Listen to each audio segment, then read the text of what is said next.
batasun honi esker, museo bietan dagozan artelanak alkarrizketan jartzen dira.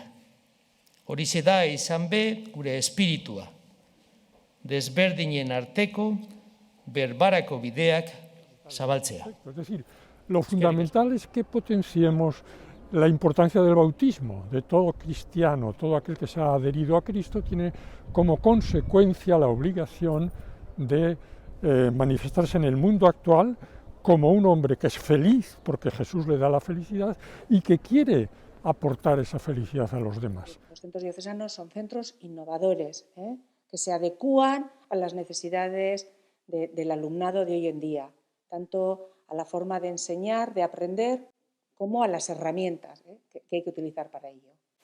Y otra sería la cercanía al entorno, y lógicamente con los valores, con nuestra seña de identidad principal, que son los valores humanístico-cristianos, ¿no? Que eso es lo que hacen es ver la vida, el mundo, de una manera diferente.